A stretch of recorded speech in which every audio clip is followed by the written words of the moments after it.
How does a discharge petition become a privileged motion in Congress?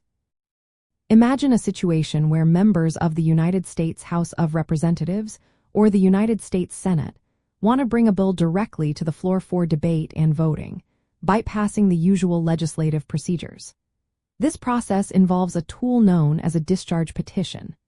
But how does this petition transition from a simple request to a privileged motion that can override normal legislative delays?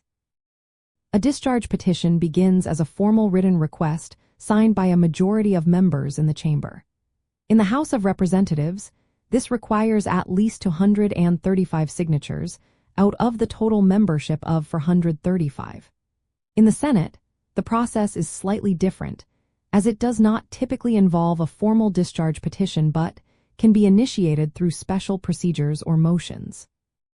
The purpose of the petition is to discharge a bill or resolution from the committee that has been holding it, especially when the committee has been slow or unwilling to act.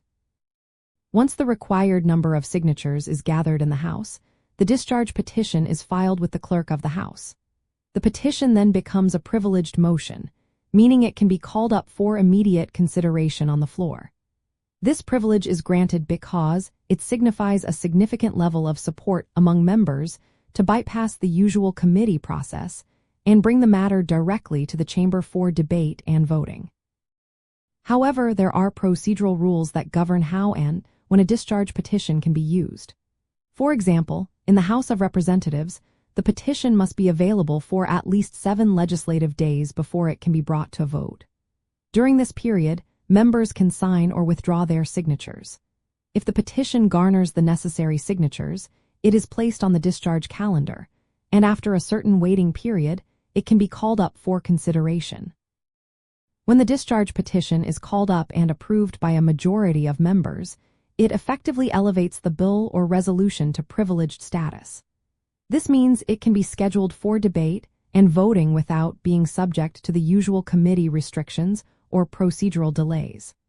The process ensures that members have a mechanism to override potential legislative gridlock and address urgent issues directly. In summary, a discharge petition becomes a privileged motion through a formal process involving signature collection, filing, and adherence to procedural rules. Once these steps are completed and the required support is achieved, it gains the authority to be considered immediately, allowing members to prioritize important legislation or resolutions.